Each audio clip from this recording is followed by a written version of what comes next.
प्रीति चाहिए प्रियालाल की, और कुछ नहीं। मेरा हृदय व्याकुल होकर श्यामा श्याम के लिए प्रतिपल तड़पता रहे, रोता रहे, ये प्रीति चाहिए। अहो भाग्य जिनके हृदय की समस्त कामनाएं उपासना की धारा के प्रवाह में बह गई और एक चाह रह गई श्यामा श्याम की प्रीति की, श्यामा श्याम की सेवा की, श्यामा श्याम के सुमिरन की, श्यामा श्याम के मिलन की। अहो भाग धन्याति धन्य हो गया। पर ये प्रीति हमारे हृदय में कैसे उत्पन्न हो? ये तो परम पवित्र रात दिन प्रियालाल के धाम में रहकर प्रियालाल की उपासना बड़ी अद्भुत रीति से कर रहे भोलानाथ जी, भोरी सखी, तो इनके हृदय में तो प्रीति है ही। अपने अधम जो इंद्रियों के विलास में विचर रहे हैं, कैसे प्रीति हो प्रियालाल से? तो श्रीपाद प्रबोधानंद जी कह रहे हैं, त्वयि कृत कुकर्म कोटेरपि चांडालान महा अधमस्यास्य। चिंता नहीं करनी।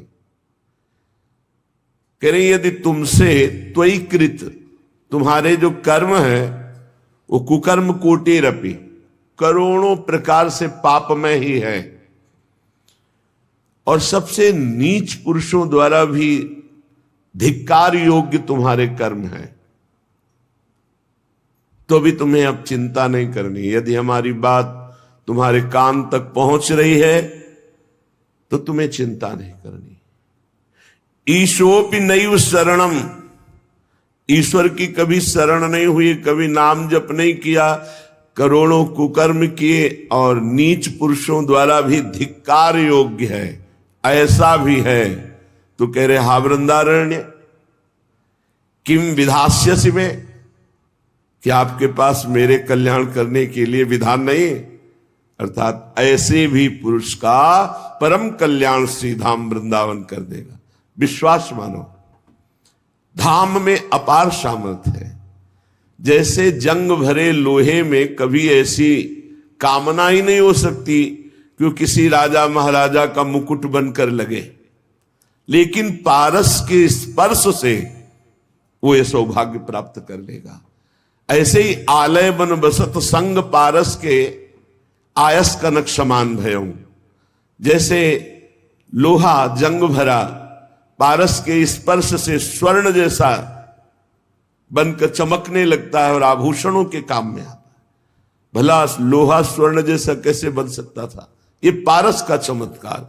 तो ये धाम का प्रभाव कि जो करोड़ों कुकर्म करने वाला वो नरक जाएगा, जो कभी भगवान का शरणागत नहीं हुआ, कभी भजन नहीं किया, केवल पापाचरण और नीच पुरुषों द्वारा भी धिक्कार योग, ऐसे कुछ कर्म हैं जिन कर्मों को नीच पुरुष भी धिक्कारते हैं कि धिक्कार है, यद्यपि मैं पापी हूं लेकिन ये मुझसे बड़ा पापी है, क्योंकि ये निकृष्ट कर्म कुछ ऐसे हैं जैसे बाल हत्या, सोते हुए पुरुष की हत्या, गर्भ हत्या, ब्रह्म हत्या, ये ऐसे बड़े बड़े पाप हैं जिन्हें नीच पुरुष भी कहते हैं इनको नरक में भी ठौर नहीं मिलेगी, अर्थात नारकी पुरुष भी उसको धिक्कारते हैं। यदि ऐसा भी पुरुष, ये कमाल की बात, चमत्कार की बात, धाम का आश्रय और वास स्वीकार कर ले, तो श्रीपाद प्रश्नवाचक करते हैं वृंदावन से कि वृंदावन के आपके पास उसके कल्याण के लिए कोई विधान नहीं? अर्थात पक्का विधान है। धाम के वास मात्र से पहाड़ के पहाड़ पाप ऐसे भस्म होते हैं, जैसे एक दिया सलाई लगा दे तो पहाड़ लगा हो रुई का तो वो भस्म हो जाता है। ऐसे धाम के वास से, धाम चिदानंद है, कोई जड़ देश नहीं है, ये चिदानंद है। जैसे प्रिया प्रीतम वैसे ही धाम, वैसे ही सहचरियां, वैसे ही लता खगमृग पशु पंछी यमुना जी सब ये चिदानंद वपु। अति दुर्लभ पद आशा वासाय साहितु दुर्घटा त्वयि में। यह सुनकर अब मेरे हृदय में दुर्लभ आशा जागृत हो गई। क्या? अखंड वृंदावन वास करूंगा।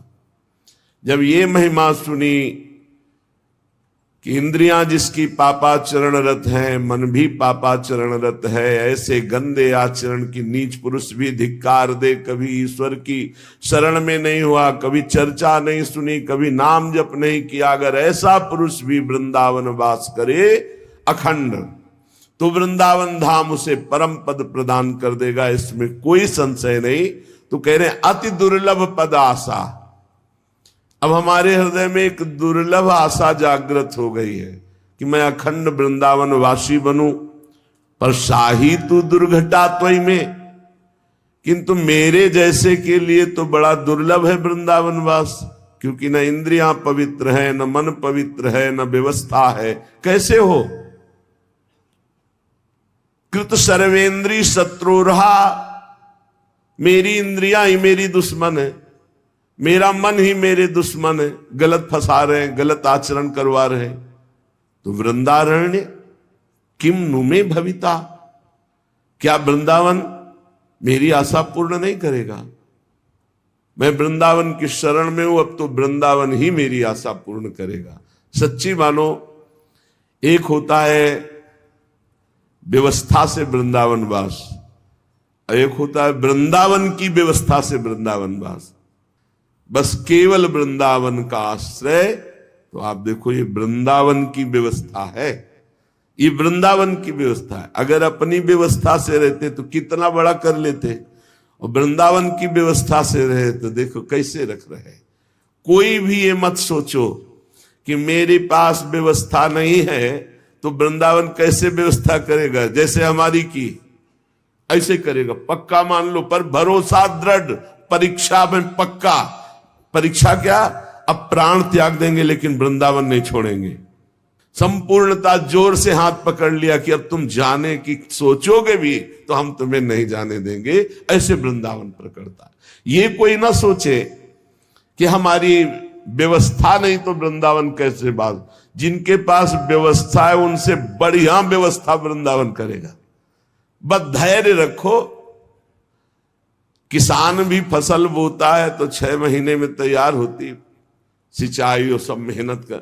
आप धैर्य रखो, थोड़ा ठोकरे खाओ, फुटपाथ का सेवन करो, इधर उधर जैसे समय व्यतीत करो, रो हा वृंदावन। फिर जिस दिन सुन लेगा वृंदावन, वो ऐसी भारी व्यवस्था करेगा, कोई त्रिभुवन में नहीं कर सकता ऐसी व्यवस्था। क्या? शरीरवास की व्यवस्था, भजन की व्यवस्था, प्रियालाल के मिलन की व्यवस्था, प्रियालाल के समीप पहुंचाने की व्यवस्था, अनंत जन्मों की बिगड़ी बना देता है श्री धाम वृंदावन। बड़ा कृपालु है। चलते हैं श्रीमद् भागवत, जो भगवान का वांग्मय स्वरूप है। सवेद धातु पदवीं परस्य दुरंत वीर्यस्य रथांग पाणे यो मायया संततयानुवृत्त्या भजेत तत्पाद सरोज गंधम। जो मुरली मनोहर भगवान श्री कृष्ण का आश्रय ले लेता है, अनंत शक्ति, अनंत पराक्रम, सावेद धातु पदवीं परस्य दुरंत वीर्यस्य रथांग पाणे। कोई आज तक ऐसा नहीं हुआ कि संपूर्ण रूप से भगवान की सामर्थ्य को, बल को और महिमा को जान सके। इसीलिए वेद भी स्वयं नेति नेति कहते हैं, नाइति, इतना ही नहीं है। इसीलिए भगवान अनंत महिमा में जो उनका ज्ञान, जो वैराग्य, जो बल, जो ऐश्वर्य, जो प्रेम, वो आज तक कोई था नहीं पा पाया। भगवान सारे जगत के रूप में भी हैं और इससे परे भी हैं।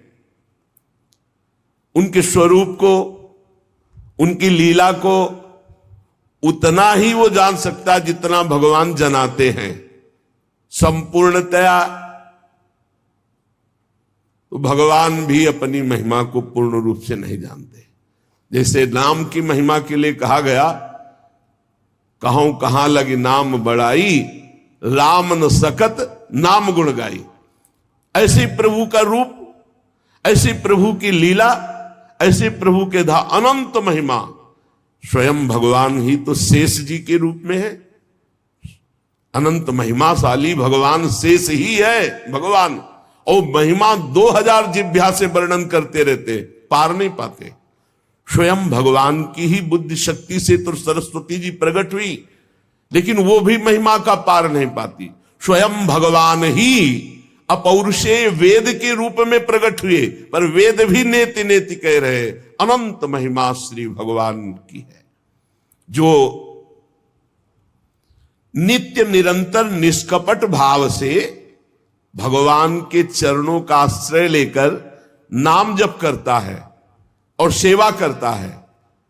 सोई जाने जे देहु जनाई, भगवान स्वयं उसको फिर अपनी महिमा जनाते, जितना उतना ही पार पाता है।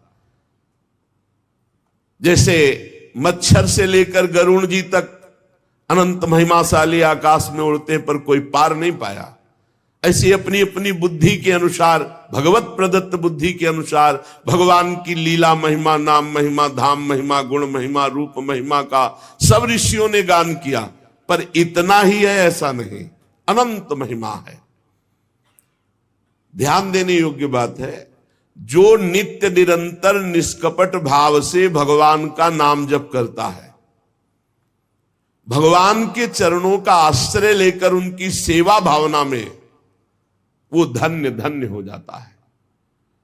अनंत महिमा, अनंत पराक्रम, अनंत ज्ञान, अनंत प्रेम, ऐसे भगवान उसके अधीन हो जाते हैं जो निष्कपट भाव से, मोहि कपट छल छिद्र न भावा, निष्कपट भाव से भगवान के लिए भगवान का भजन करना, इसे निष्कपट भाव कहते हैं। सरल शब्दों में, भगवान से कुछ चाहना ये अलग बात हो गई, भगवान को चाहना ये अलग बात हो गई। भगवान के लिए भगवान का भजन करना, भजन के लिए भजन करना, भजन किए बिना जिया नहीं जाता, भजन किए बिना रह नहीं सकते, ये है निष्कपट भाव का भजन। भगवान के चरणों का आश्रय, निष्कपट भाव से निरंतर नाम जप और उनकी सेवा, इससे भगवान अधीन हो जाते हैं, अनंत महिमाशाली। सूत जी महाराज कह रहे, शौनकादि ऋषियों, आप लोग बड़े सौभाग्यशाली हैं, धन्य हैं, क्योंकि मानव जीवन विघ्न बाधाओं से भरा हुआ है। आज तुम मस्ती कर लो, कल मस्ती करने लायक नहीं रहोगे, ना शरीर रहेगा, ना समय रहेगा, ना व्यवस्था रहेगी। बड़ा विचित्र है, बड़ा विचित्र। ये मानव जीवन संघर्ष, विपत्ति, अपमान, दुख, दुविधा से भरा हुआ है। संसार में तुम्हें दुख, दुविधा, संघर्ष से केवल एक बचा सकते हैं, भगवान श्री कृष्ण, क्योंकि उन्हीं से ये प्रचंड माया शक्तिशाली है, उन्हीं की शक्ति से। तो जो अनिर्वचनीय प्रेम भगवान से प्राप्त हो गया, तो ना दुख, ना दुविधा, ना संघर्ष, ना विपत्ति, सब आनंदमय हो जाता है।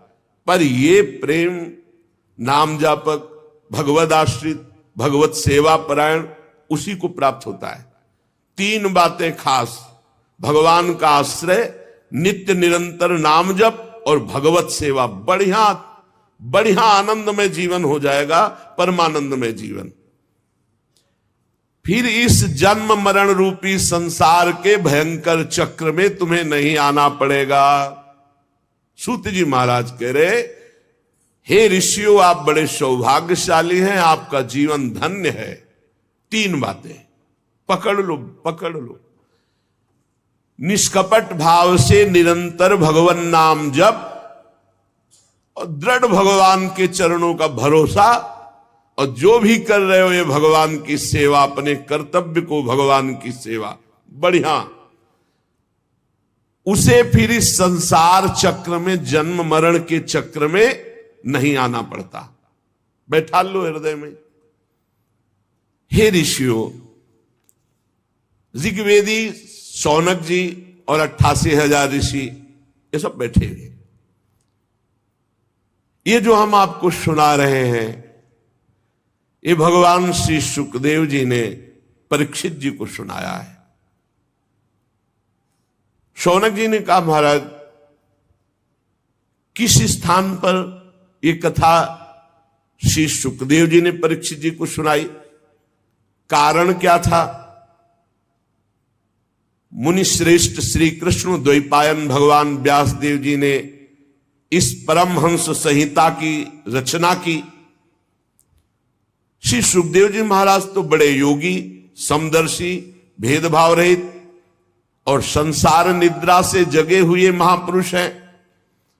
वो प्रायः ऐसे छिप करके चलते हैं कि लोग उनको पागल समझते हैं। बड़ी ऊंची स्थिति श्री सुखदेव जी महाराज की।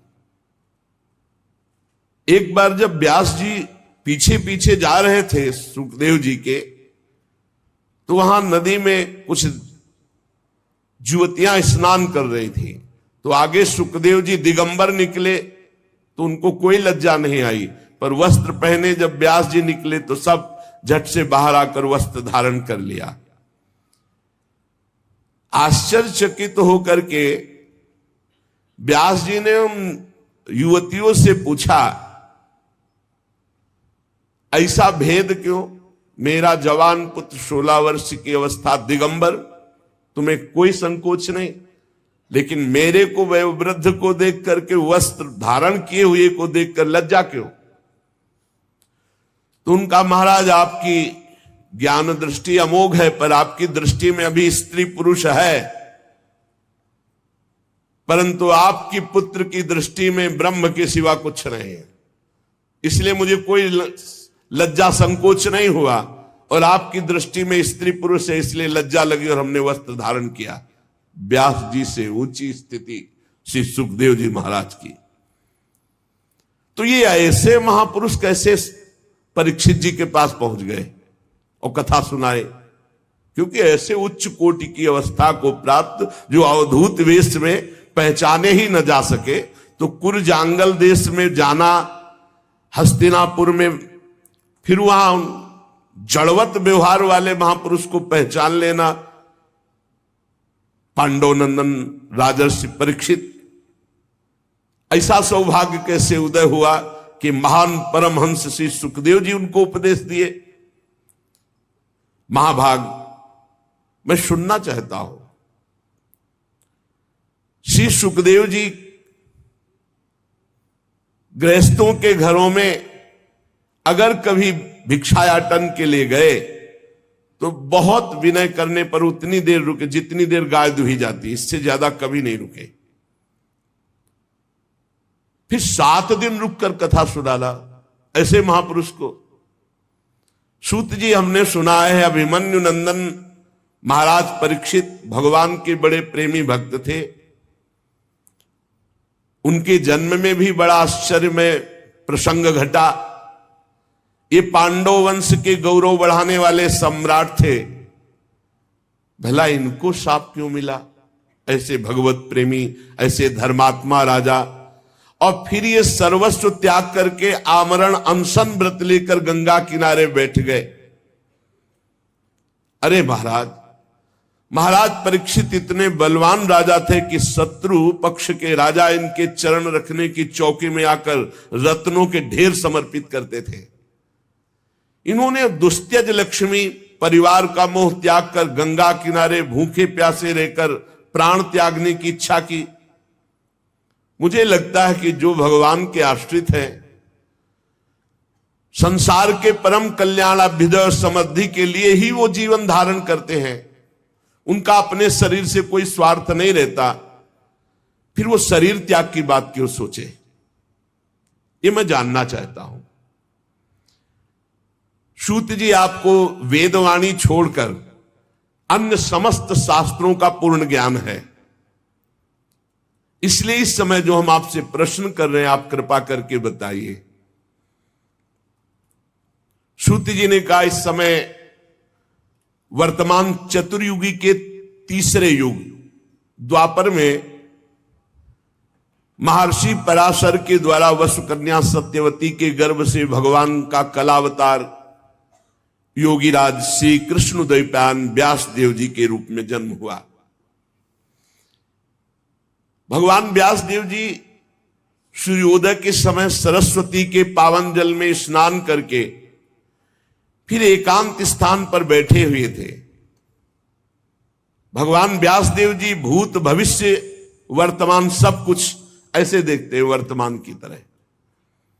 जैसे हथेली पे आंवला रखा हो, चारों तरफ देख सके, ऐसे वो अनंत ब्रह्मांडों को देख सकते हैं।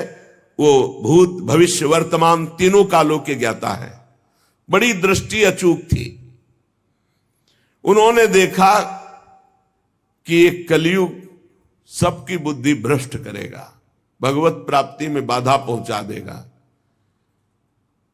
धर्म का ह्रास हो जाएगा, धर्म संकरता फैल जाएगी, वस्तुओं का पवित्रता और उनमें जो जीवनी शक्ति वो सब ह्रास होती चली जाएगी, संसार के लोग श्रद्धाहीन होते चले जाएंगे, सब शक्ति रहित होते चले जाएंगे, सबकी बुद्धि कर्तव्य का क्या ठीक ठीक निर्णय करने में असमर्थ हो जाएगी। ये कलयुग वर्ण और आश्रम व्यवस्था को भंग कर देगा। देख लो कर रहा है। लोगों की भाग्यहीनता बढ़ती चली जाएगी। दिव्य दृष्टि से देखकर संसार का कैसे मंगल हो, यह विचार। महापुरुषों का हृदय एक बात में ही केवल दुखी होता है कि कैसे संसार भगवत प्राप्त हो जाए, कैसे जीव दुख से पार होकर आनंद समुद्र भगवान में डूब जाए। व्यास जी सोच रहे कि वेदोक्त चातुर्होत्र कर्म लोगों का हृदय शुद्ध करने वाला है। इस दृष्टि से हमने यज्ञों का विस्तार किया। एक वेद के 4 भाग किए, ऋग्वेद, यजुर्वेद, सामवेद, अथर्ववेद। इतिहास पुराणों की रचना की जो 5वां वेद। ऋग्वेद को पैल ऋषि, सामगान को जैमिनी ऋषि, यजुर्वेद के एकमात्र स्नातक वैशंपायन जी, अथर्ववेद में दरुण नंदन सुमंत मुनि जी। इतिहास और पुराणों में उग्रश्रवाजी कह रहे मेरे पिता रोमहर्षण जी।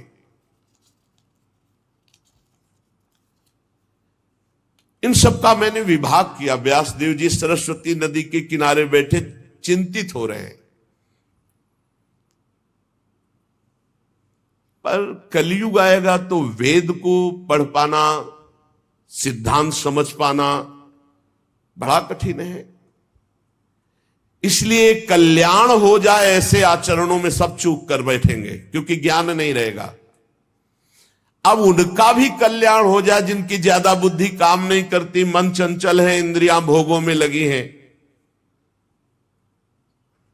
भगवान व्यासदेव जी ने विचार किया, वेदों का सार हमने पूरे महाभारत में रख दिया। कोई ऐसा सूत्र नहीं, कोई ऐसा श्लोक नहीं, किसी भी ज्ञान वैराग्य भक्ति का जो महाभारत में न रचा गया हो, सब कुछ है। पूरी शक्ति लगा करके हमने जीवों के कल्याण के लिए महाभारत की रचना की। फिर भी आज मेरे मन को शांति नहीं मिल रही। ऐसा लग रहा है कि सहज सरल मार्ग भी जगत के कल्याण के लिए हमने प्रकट नहीं किया। व्यास जी मनी मनी ऐसा विचार करके बड़े खिन्न हो रहे हैं। व्यास जी सोच रहे मेरी खिन्नता कब कैसे मिट सकती है। मैंने निष्कपट भाव से ब्रह्मचर्य व्रत धारण किया, वेदों का स्वाध्याय, गुरुजनों का, अग्नियों का सम्मान, महाभारत के रूप में पूरा वेद का रहस्य खोल दिया। मैं ब्रह्म तेज से संपन्न हूं और समर्थ हूं, फिर भी आज खिन्नता क्यों? हमें लगता है कि भगवान को प्रिय, भगवान की प्राप्ति कराने वाला सहज सरल मार्ग हमने अभी प्रकाशित नहीं किया, इसलिए मेरा हृदय खिन्न हो रहा है। भगवान व्यासदेव जी इस प्रकार जब खिन्न होकर सोच ही रहे थे, तभी देखा वीणा की झनकार करते हुए नारायण नारायण देवर्षि नारद जी। देवर्षि नारद जी को आया देखकर व्यास जी खड़े हो गए